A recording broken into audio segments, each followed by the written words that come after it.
What's up, ladies and gentlemen? What is popping? What is cracking? Let's not miss it. Let's not miss it. Yes, sir. Everybody get excited. Hope 8 out of 10. 8 out of 10. 7 out of 10. 7 or 8 out of 10. What's up, everybody? We want to welcome you in on YouTube or Apple Podcasts and Spotify to the All Day Everyday Show with All Day AJ and the homie Manny Ruffin. Hope you guys had a great Labor I Day was weekend. just about to say that. Hope you enjoyed some booze. Hope you guys had beach. booze and good food and spent a lot of time with family. Boats and brews. I'm not going to say. Yeah, we're not going to say the last one. If you are watching on YouTube, drop a like down below and a comment on anything that you hear about our guest today. We're going to be getting to Chris in just a moment. And then also, don't forget to hit the subscribe button. Yep. And then lastly, we have to say this every time. Apple Podcasts, give us those ratings, guys. We say it every time, but it really does mean a lot to us because this is for us to get the exposure that we need to move throughout this entire industry. So we have another guest today. We are going to be talking a lot about how Chris Gerlacher has, made it in the sports gambling industry, doing a lot of writing, and you're going to hear so many different things from this guy, right? So this is just perfect how it lined up for us. Facts. Because we interview guys, we interview sports handicappers. Now we kind of get to hear someone who's just like, our Action Network guy. Facts. It's kind of the same thing. So let's get him in here and then... how the big Scotty's doing. And yeah, big Scotty too. So let's get him in here and we will see how this goes. All right, Chris, thank you. Thank you for your time today. It means so much. I know. Did you like that? Did you like the little fake cloud clapping applause emoji there? We always do that sound effect. Oh, I like it. Yeah, nobody claps for me at work, so this is. Is it Gerlacher? Are we pronouncing it right? Yeah, it is Gerlacher. Okay. Yeah, nobody ever gets it right. So we were fighting about it. We were like, oh, I just hope we said it correctly when we got in there. But we do seriously appreciate your time today, sitting down and chatting with us. And a huge shout out to Guestia for making this all possible. Very true. Shout out. So let's get things started, Chris. So we're going to be bouncing all over from your career. But for me, I graduated in sports broadcasting and, we kind of started doing this together. So for you were a CU Boulder graduate and your degree was obviously not in, a sports type field, right? So can you just tell us how you made that move and that switch to getting into a sports betting industry, sports gambling field from where you started and what you actually went to school for? Sure. So I went to school. I studied business with an emphasis in entrepreneurship. My dad started his own business down in Dallas, and I knew I really didn't want to work for somebody else out of the business school. The funny thing about business school jobs is they don't really tell you what you're going to be doing day to day. So you have to ask all of your interviewers. So walk me through your, a day in your work life, and they'll be like, oh, emails and Excel, and I lead some projects, and they usually don't get specific. So I was very happy to go do writing instead. And I freelanced for 3 years with a lot of ups and downs, but really a lot of downs. I would get some blogging and content jobs here and there. I did video captioning and resume writing, which was not fun and it did not pay the bills. So there were we totally two strikes against it, and they're important on that. The bad double whammy. You know what I mean? Yeah. Right. So no, my bad. So, but you have a plethora. I'm just looking through your stuff, and you're writing for 6 different websites. So you have your own fictional stuff you do. If you had to give an elevator pitch of what you do exactly, what would that be? Well, so right now I work for a family of sports betting sites, all owned by a company called Catena Media. Okay. And we all have a very, supportive and happy Slack channel where we, where we all talk, and, they're a really great company to work for. And I got there because I wrote this long article about freelancing straight out of school and, trying to do freelance writing and fiction writing at the same time. And a guy named Kendall emails me out of the blue one day and he says, hey, I'm starting a new company of sports betting sites. Do you want to write about sports betting? And I was like, sure. And it was April 2020. So I got a virtual job at the beginning of the pandemic, which was great. That was really good timing. And it was a month before sports betting went live in Colorado, which is where I live. And so I got to watch the legal sports betting industry in Colorado build from the ground up. So I got really lucky with timing, and, I got to see some of the really big sports betting apps before they I saw their soft launches before they were beautiful, before the really big welcome bonuses. So it was a great, on the ground education of the sports betting industry. And eventually Kendall's company got sold to Catena Media, which is the big company that owns all these sites now. And a free or a full-time offer came along with it. So that's how I'm able to jump across these 6 different sites and write from things. So would you have, like, this is a little bit different on that point, but like you started, like you said, when sports betting was legalized in Colorado, and would you have liked it how you saw it that way, where you kind of got to see the sports betting industry in Colorado like go from the bottom up? Or would you have liked to start in, a state that was already legalized, so then you could have already gotten into, the ins and outs, and you would have already seen what a state looks like when it's already legal? Or, back to your first point of, would you have liked it better how you had it, where you got it from the bottom up?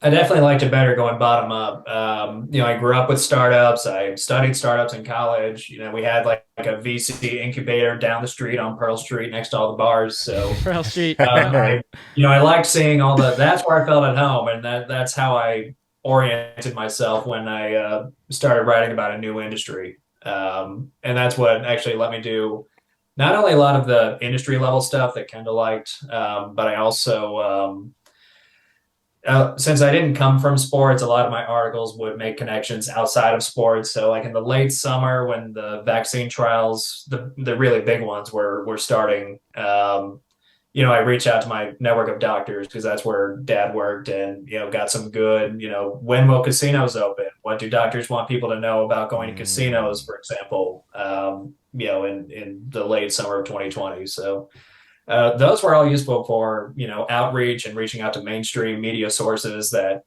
don't cover it exclusively, or don't cover sports betting exclusively the way we do. So I ended up building a niche for myself by accident, and I ended up just, building on those strengths and building on what worked. So that a lot of it was, there's skill involved and, writing clearly and everything, but there's a lot of luck and timing involved too. Very true. And like, I think it's kind of like a trial and error as well, just because, you started when Colorado was just starting getting legal. And like you've seen, obviously, since you've been covering sports betting, you've seen how sports gambling is becoming so much more popular around the US, and just it's more of like the norm. Like we go back to seeing, now you see betting lines on any TV now, right? It's everywhere. So since you started covering sports betting, what are some of the the biggest changes you've seen, maybe in like market trends, just from where you started, where, again, going back to the point where you started from the bottom up to where it is now? What are some of those changes that you've kind of noticed along the way?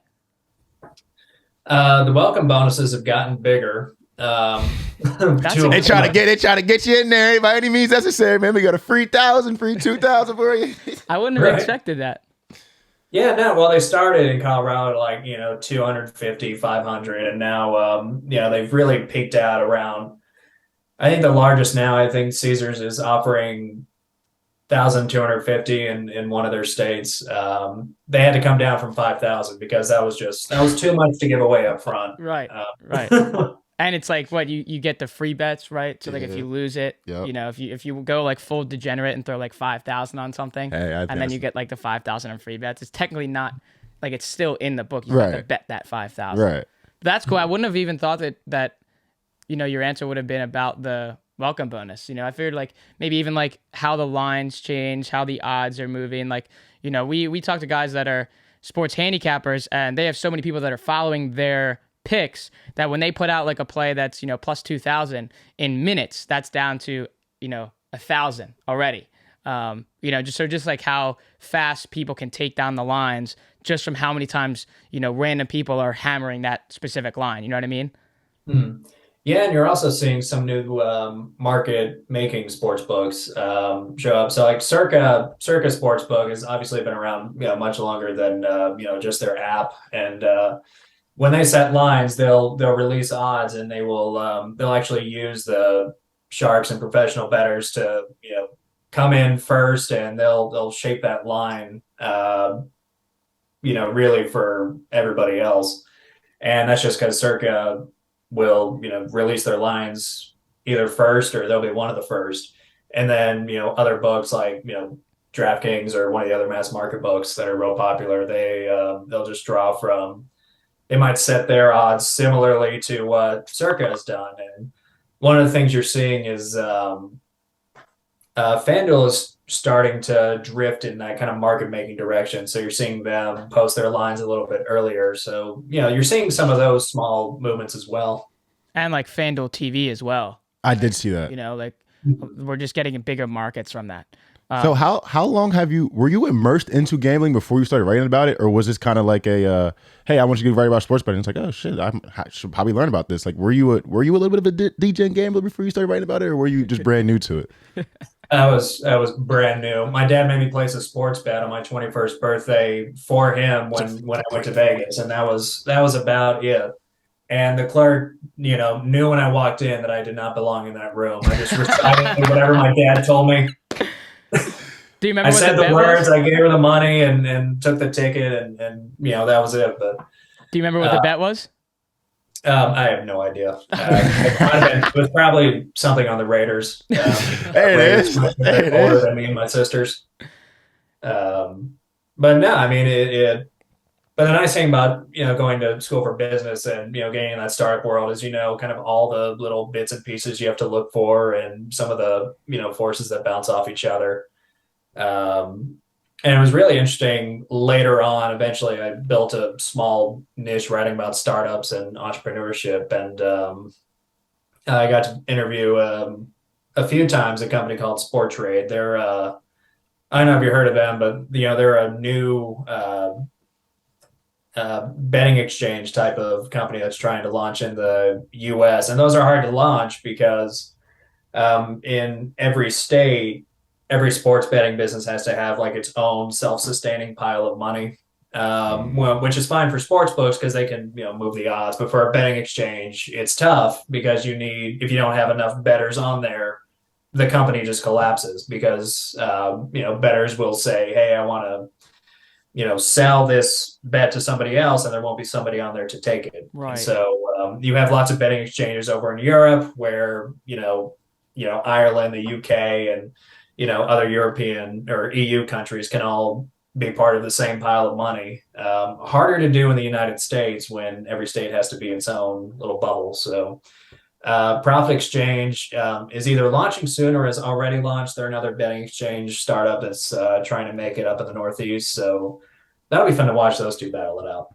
And you kind of brought us there to that startup point. I mean, you just in some of the stuff that we've looked in on you is like you really love the startups. So can you talk to us about like why it is the startups for you and like what you've kind of contributed to these small startups? Just because, like we look at places like Action Network, like why not go to a bigger place like that? What instead you're doing a lot of the dirty work with these small startups versus going to like a big industry like Action, and kind of doing, with all your knowledge, working at Action would be kind of like a perfect spot for you, right?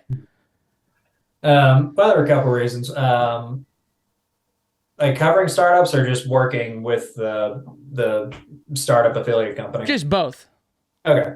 Well, I think the startups are more fun to interview because the CEO is still pretty easy to access, so you can get a lot of high level information really easily. So they're really easy to interview. They're still really easy to talk to. They don't have real polished PR teams that they don't have big stakes on their reputation because they're months old. They probably filled out the paperwork a few months before I spoke to them. So they're great interviews. They're fun to talk to. You have the possibility of what they can grow into or features that could lead one of the really big sports books to buy them out. That's something else you see, by the way, is, a bigger sports book, picking up some of the smaller startups just for like a piece of their tech stack so they can use it for later.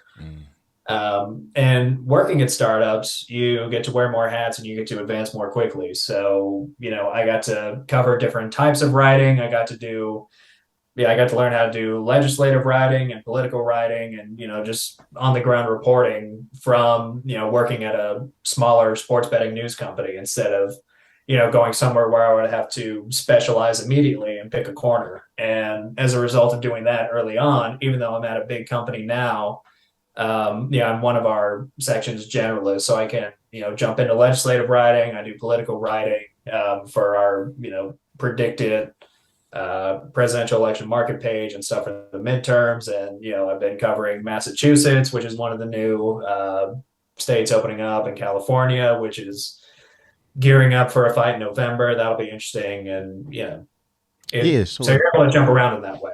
You talk about the political writing, and when I was looking through your stuff, that has to be one of the most interesting things about you, because when we cover the gamblers, like, we have guys who are specializing in college football, NBA, college basketball, but we've never talked to someone who is specifically trying to focus on the elections, and I think that's fucking sick. Right. So, like, what is that process like for you? Like, are you following all the news? Are you, like, watching the news, reading all the articles? Like last election, when, like, the write-in ballots thing was going on and people were talking about it was rigged, like, was that hectic for you? Like, what is that like, following that from start to finish? So it depends on the story, because we're always angled towards sports betting. If I see, I'm not writing about foreign policy in Afghanistan. I'm not I'm not like Christopher Hitchens going to, like, Iraq, Iran, and North Korea and writing about it. Right. So it always has to be something with money on it. So that limits you to, the presidential election and the midterms and, House and Senate races, sometimes state governorships, but they really end up being footnotes instead of stories in and of themselves. But one of the things that helps a lot is reading political history. So my grandpa in Cheyenne in Wyoming used to be a judge, and so everything he reads is like 800 pages and 28 volumes. So he's got these long, political history tomes. And I didn't know I would like reading them until he gave me one, and I enjoyed it. So that's part of my reading diet. I'll read those, and that helps me, see whether comparisons to Ronald Reagan are, bullshit or not. Whether Democrats are the party of FDR or not. It just helps you see through some of the rhetorical noise, and you can write something that's a little bit more based on how voters actually vote. So getting that information outside of the news is one big step, and it's an underrated step for anyone who wants to do political writing. But then you look at big odds changes. So, for example, in Predicted, in their, I think it was their Senate market, when the draft opinion that overturned Roe v. Wade released, the draft opinion, not the actual overturning, that shocked the prediction market. It was the biggest spike in the last 3 months when it finally happened. So, like, the price for a Democrat Senate shot up 6 cents, and the Republican one dropped like 4 or 5 or something. And it stabilized a little bit, but the draft opinion leak was the market shock. When Roe v. Wade was actually overturned a couple months later, the markets didn't really move. And that was because the shock had already happened. So, looking for those interesting patterns and those big news events that really have an impact on odds, that's the second one. And the third big one are just, big national news stories that, might simmer and, accumulate and impact voter behavior later. So, during the first season of the January 6 hearings, I watched all of them for work. And, they were all, there was always something to write. And so if there's a big enough national story that's ongoing, that can also fill the gaps between big events that actually move the markets. So it's always tethered to sports betting, but there's also a lot of, outside reading and a lot of news that you can follow to, add to it. Well, I was going to say, like, for like the, extensive amount of research for, what goes into betting on elections, like, take us through like bonus.com, and for the midterm election, like, how is this actually legal? Like, I'm sure there's people out there that have no idea that you can actually bet on an election. And like, for example, like betting on Trump versus Biden, like, you can actually bet on that. Like, personally, I knew of that, but I didn't know it was like you actually had like an exchange or a quote unquote like sports book where you could actually bet on these elections. Well, it's complicated. So there are two prediction markets where you can put money on elections, and one of them is predicted.com. That's the one that we use over at Bonus. And they've got, district races, governor races. They have a bunch of different markets, not just the big, midterms and presidential markets. There's also something called the Iowa electronic market. That one has some restrictions, and it has way fewer markets and lines. So it's much older, and from a regulatory perspective, it's much safer because some of it is limited to students, and academics. So Predicted is really the mass market one, and it's going to shut down in February because the CFTC said, "Hey, you violated the terms of your no action letter. We're revoking your permission to operate in the United States." So we're about to lose our biggest and most popular election betting platform. And the reason it was legal and able to operate is because Victoria University of Wellington out of New Zealand, they set up this site so that they could study the wisdom of crowds. They wanted to see whether, a bunch of political bettors could outperform political polls. And, different organizations can gain access to this data. Predicted will send it over and they can study it as well. So same thing with Iowa electronic market. A lot of Iowa schools will actually use it in some of their curriculum, so students will have access to it.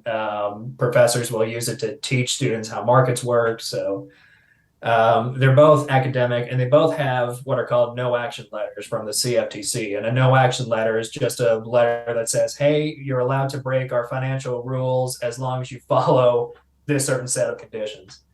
And the government didn't say which of the rules that Predicted had violated. Our best guess is that they just became so big because they are such a well-built election betting platform that they probably got much bigger than the regulators wanted because it was supposed to stay a small-scale academic platform to study the wisdom of crowds and prediction markets, not an election betting platform. Election betting is outlawed by state law in about half the country, and then highly frowned upon in the rest of it. So there's no appetite to legalize election betting, at least among legislators. We just did a survey at bonus.com among sports bettors across the United States, and 40% of them think election betting should be legal. Another 38% think it should remain illegal, and another 22% are unsure about it. So it doesn't capture the public consciousness and excitement the same way that sports betting does. So that may change later. But I might be an idiot, but why wouldn't it be like? Are they afraid of? I don't know. We had an interview talking about our sports bets rig or whatever, but like, are they afraid of that seeping into the political space? Like, why do you think it's legal? Is it because it's rigging, or they don't want people that are in the office putting big money down because they know this guy's going to lose the election? Like, why do you think it's legal? Yeah, I mean, the most common concerns are about election integrity. So you don't want someone to disguise a bribe as a big sports bet. If you think about point shaving scandals in college, they're opponents of legal election betting are afraid of the something similar happening in the election. Do you prefer covering the political side of betting over the sports side of betting, or is it sports over political, and why? I prefer the political side because politics is my favorite sport. No, it's a sport with consequences, and that makes it very true. Yeah, the stakes are high. So, and I enjoy the political history too. Like I read a great book about why Woodrow Wilson was a bad president during World War I. Sounds dry, but it was actually really good because we arrested a bunch of Americans for sedition, which is terrible. So stuff like that, and being able to watch for parallels and see them in real time is really exciting. So you took like a different, like most people that just got a business degree from a pretty good school, like wouldn't just take the route to go eat shit and like do my own freelancing thing. Like what have you learned about yourself through that process? And like, what are some things that I guess are unique about you that made you successful taking that route? As far as other people probably like deal with some adversity, have to eat ramen noodles for a month and be like, no, fuck this, man. I'm about to go. You know what I mean? Like, so what is different about you that helped you be successful in that route? Well, I can tolerate failure, number one, and criticism, because a lot of writing, especially early writing, is other people telling you how to write. Which is probably annoying as fuck, by the way. Like I've been writing this way for years. Like, what do you mean this is shit? Like, you know what I mean? Yeah. Yeah. So that's a big one. And, some people, Christopher Hitchens actually has a great line on this. When he went to teach, he would say, if you want to write for a living, you have to feel compelled to write. It can't just be something you think you might like and dabble in, because it's disappointing most of the time. I hit the gold mine being able to work for Catena Media, and we don't get applause at work, but we have, a big shout out thing on Slack. So, it's supportive. You have a lot of flexibility in what you write about and how you do it. And it's really great. But before that, I've had a guy who, still owes me $1,200 for a month of work that I did for him. And this was back in, 2018. And I'm never going to get that money. That's bad debt. Right. So the highs and lows are very high and very low. Yeah. Yeah. I mean, so like when you were growing up, was this something that, like, did you see yourself doing what you're doing now? Or did you have dreams to be something in some field that's obviously like completely different than what you're doing right now? Oh, for a while, I wanted to be a surgeon, or thought I wanted to be a surgeon. And I saw a video of a surgeon doing a surgery, and I was like, I don't think this is for me. I don't like it.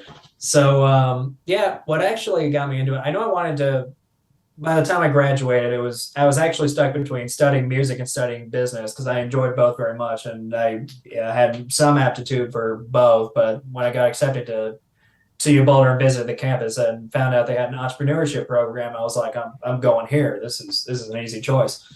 And when I took my upper division writing class, our professor had us do op-eds, was one of our assignments, and she helped me get mine published. And that was just a rush. And I was like, this is all I want to do. Forget the supply chain classes, the finance classes. I want to do this. I want to do this. Yeah. So that made it very easy as well. Was there ever a point where you were like, listen, like, I'm about to give up, like, fuck this, like, I might as well go back to the regular route? Like, do you have a story about that, or were you always just locked in knowing you'd be able to make it one day regardless?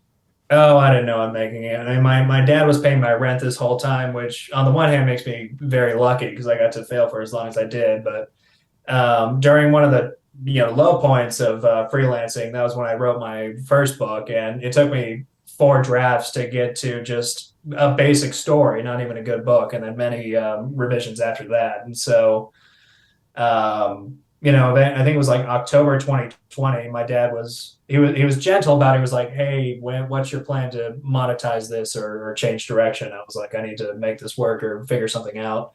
And that was actually why I started submitting freelance articles again, because because of that nudge, and that's what led to the Writer CEO article that got me hired with my first sports betting job. So, I mean, everyone goes through it, and one of the first things they tell you in the entrepreneurship school is like, if you're not willing to cry over it, don't start a business for it, because everybody, everyone has one night where you just sit on the floor, you cry, and then you get back up and you go back to work. I love that. I mean, I love that. I just go, it shows like the grind.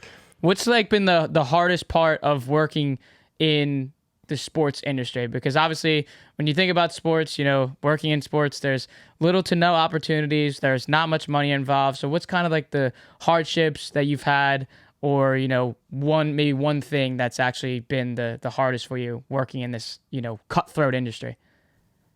Yeah, I mean, I think the hardest part from a writing standpoint is getting access. And, this is going to be common probably with any journalist you talk to in any industry. But, when you're you don't want the PR, press release quote necessarily in your story. You want to get beyond the press release. You want to get beyond, the kind of official line. You want, you may want details about how exactly are responsible gambling funds spent in your state, for example, might be one. And, you might I got referred back to just the black letter law that says, hey, it's going to go to these different funds in these proportions, but that doesn't tell you, what grants are being awarded and, whether these programs need more money or less money. So the hardest part is, doing the reporting to break through that wall and to, get something that's beneath the surface, that's something that you can't just find on Google.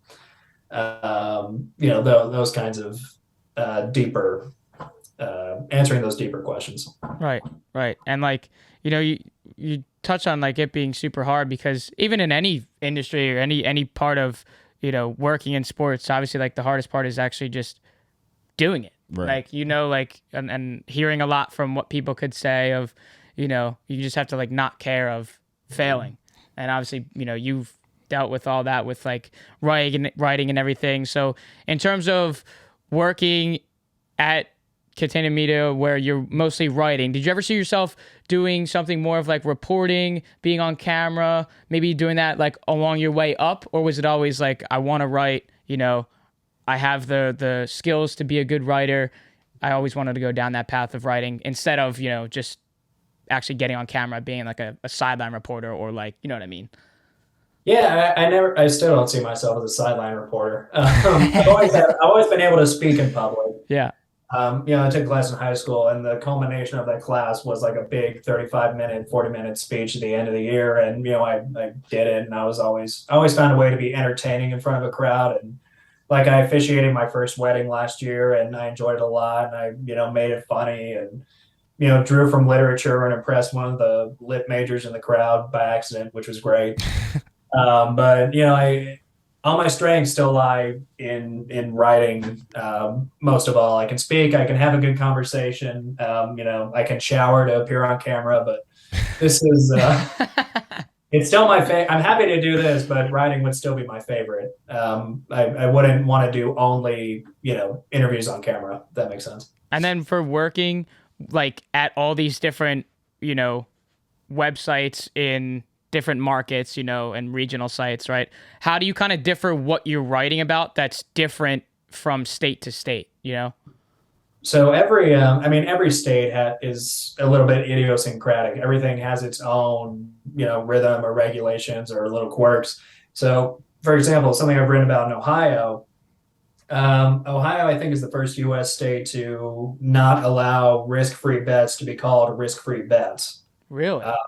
Yeah, well, because they're not risk-free, and it's something that's annoyed me for a long time. That is pretty true. That is true. That is true. That is true because it's like the risk-free $250 bet, and people think that I'm going to get that $250 back, like you were saying earlier. It's just, you know what I mean? It is a little bit of a gray area type thing. Right. Yeah, I mean, it's bullshit marketing 101. I remember when I was at SBC in last December, and I asked a panel that included a state AG and another lawyer, and then one of the sportsbook company's chief risk officers. I was like, "What's the risk of a false advertising lawsuit from a state AG with language like risk-free bets?" For the same reason that y'all jumped on immediately. The risk-free bets are not risk-free, and the state AG and the lawyer talked a little bit about it, and it was like they were like, yeah, it's a risk if state AG says, this is a consumer rights issue or a consumer protection issue that can lead to unwelcome attention from the state's highest-ranking lawyer. And the sportsbook risk officer did not respond to my question, which I thought was telling. So.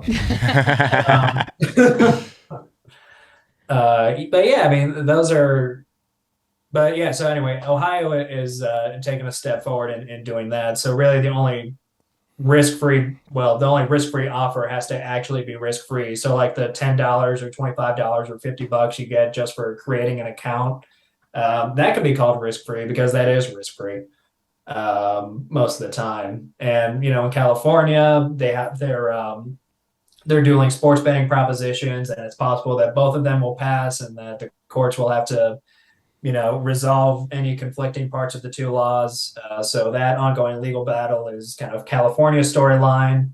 Massachusetts is taking a long time because they're doing a, disparity study that probably should have been done, one, earlier, and two, could probably be done, probably could be done faster anyway, but they're dragging their heels on that, and it's a whole thing. So every state has its own little storyline to latch on to.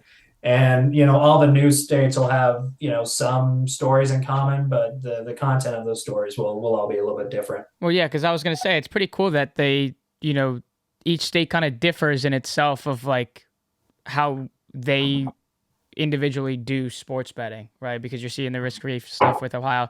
So, I mean, I guess now after hearing that, it does make more sense where it shouldn't be as difficult to find like the different things to write about in each, in each specific state, right? Or is it like, I mean, every like our editors are all keyed in. We have some really good legislative writers who, they like I can do legislative writing, but like these writers will like they're on track my bill and they're going step by step, committee to committee to committee meeting. So they do it on another level, but they're across the team. You have all the expertise to very quickly find what makes this state different. So that's a big advantage too. what's your biggest piece of advice for someone that's trying to work in sports? And this again goes back to the point of how it's very tough to work into sports. So what's your biggest piece that you would tell maybe a high school kid or a college kid that's looking to go into a sports field? What's your biggest piece of advice that you would tell them before they even, are going into that field? I mean, get ready to be told no a lot, but at the same time, just keep trying to get your foot in the door. And I just read a great book about LBJ's early days in Congress and the Senate. And one of the things he would do, and he did this at a couple of jobs, is he would start in some really low level position, but then he would kind of expand his job duties in such a way that he became more visible and important and could form the relationships he needed to do. So like when he first got to Congress, he was working for some congressman. He was like sending messages back and forth. He eventually grew that into to include scheduling. So anyone who wanted to talk to his congressman had to talk to him. And so he got a lot of FaceTime with all these, movers and shakers. So if you just start in a low level position and get your foot in the door, you can slowly expand your role over time and become more visible and more important and build the relationships you need to, get a mentor, get a sponsor in advance. So, don't be put off if you have to start at a low level, because, with a little bit of initiative, you can build your way up. Who would you look up to growing up, dude? Because it doesn't seem like you were going to get the conventional answer I think we would get from most people on the show. Like if you ask me, I'd say, oh, LeBron, Jimmy Rollins, something. He'll tell you Derek Jeter, these guys who are from wherever state that sports gamble will tell you their favorite player. But I feel like from you, it would be a little bit of a different answer. Like who was your guy you looked up to growing up? Oh, Dad, easy. That's a great answer. It's my fault, Pop. God damn it. I'm Pop. God, I mean, maybe that is a normal answer, but no. But I told you, by the time I was old enough to kind of get what he did, he had started his own chain of pediatric urgent care clinics, and so I would kind of absorb, a little bit of what he knew about medicine and that industry over time. And there are some funny stories in there, but I also kind of absorbed what the entrepreneurship lifestyle was like, and some of the things that me and my sisters got really used to was. He'd have these really angry phone calls in the car. So when a work call would come in, we all had to get really quiet. And he was usually either, just talking to somebody who just, needed to talk. You met all the different work personalities, he just kind of had to have a long conversation and go in circles until, the point of it being to death. Sometimes it was really quick and he would just say, why is this wrong? Go fix it.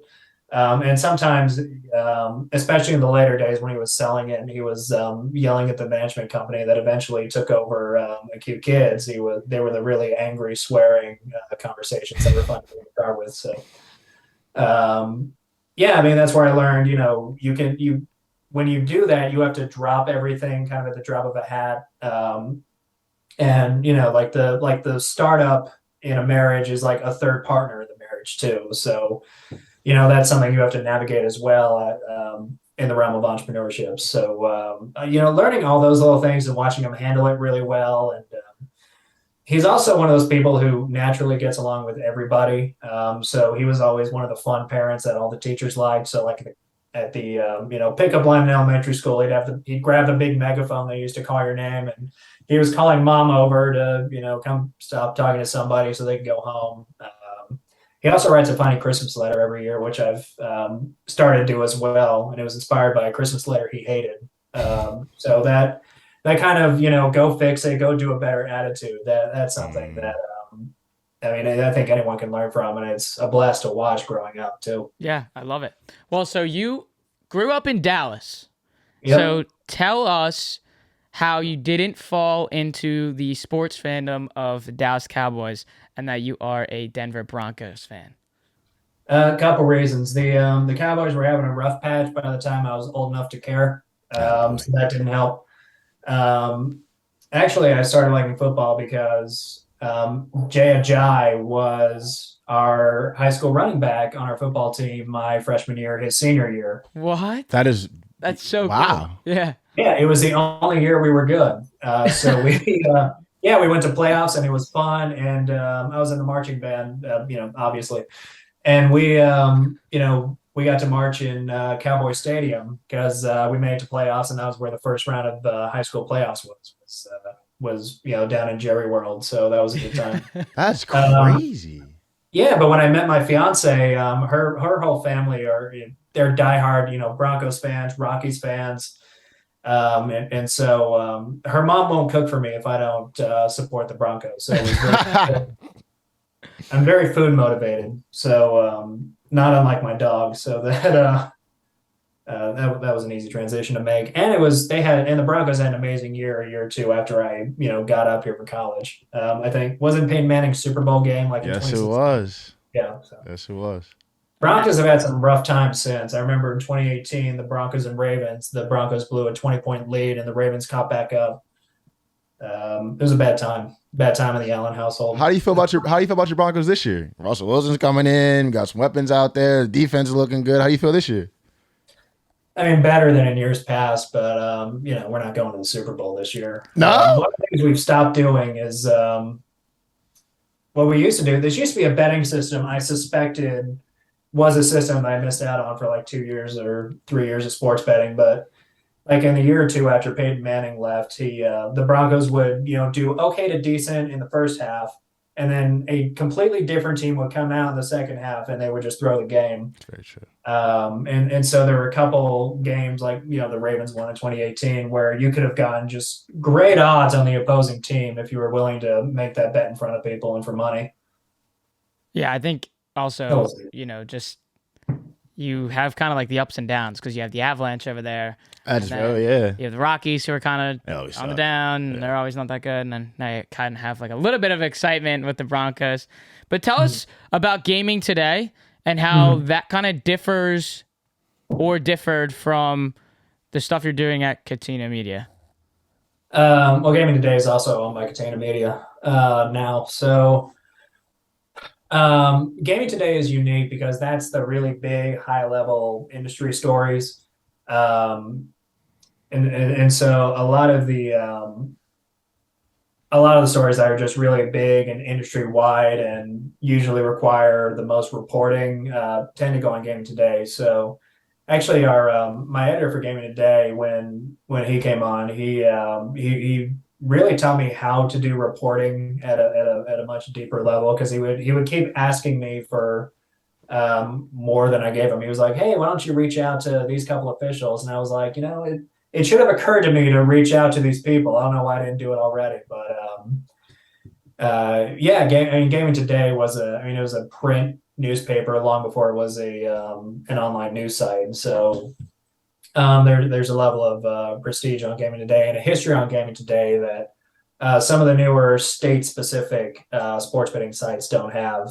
So that's another big difference too, is you have an existing brand with an existing voice and existing standards compared to the newer sites where those things are really getting built out on the ground. So it's more like the bigger market for Gaming Today, and then your like smaller market stuff for like Toronto sports media, or like you have like your differences in what the bigger markets want you to produce versus the smaller markets. Am I right on that?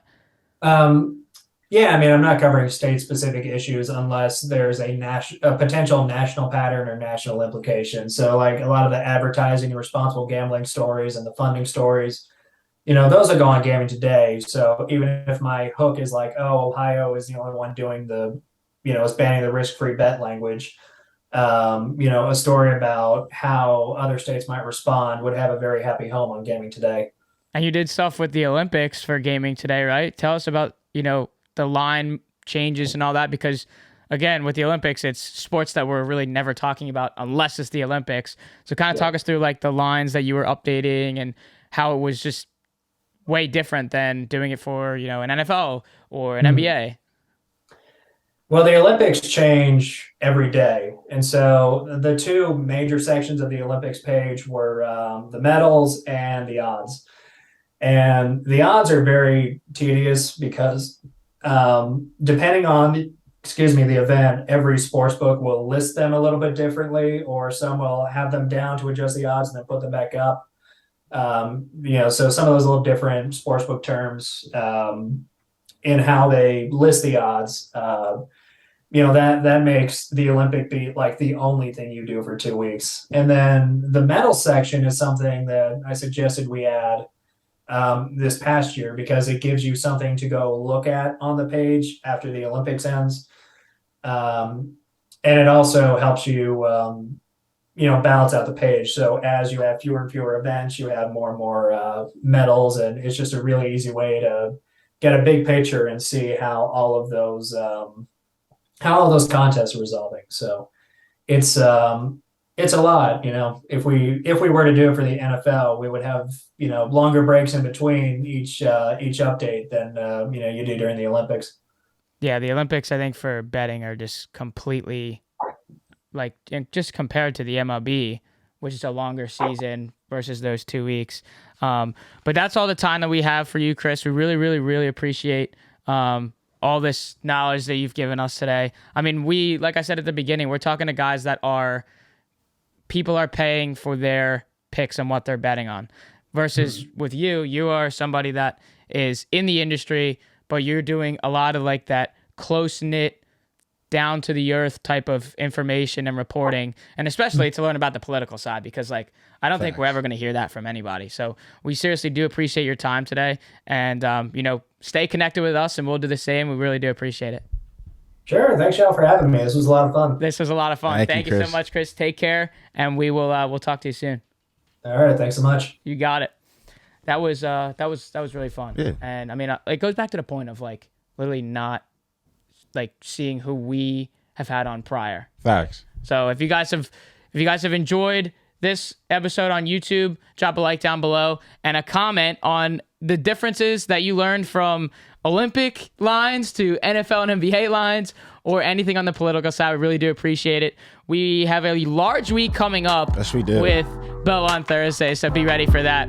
You've been listening to the All Day Everyday Show with All Day AJ and the homie Manny Ruffin. My name is Alex Jacobs. You can call me All Day AJ. We will see you guys when we see you. Give us that 5-star rating, please. Love you guys. Yes, sir. See you in a bit.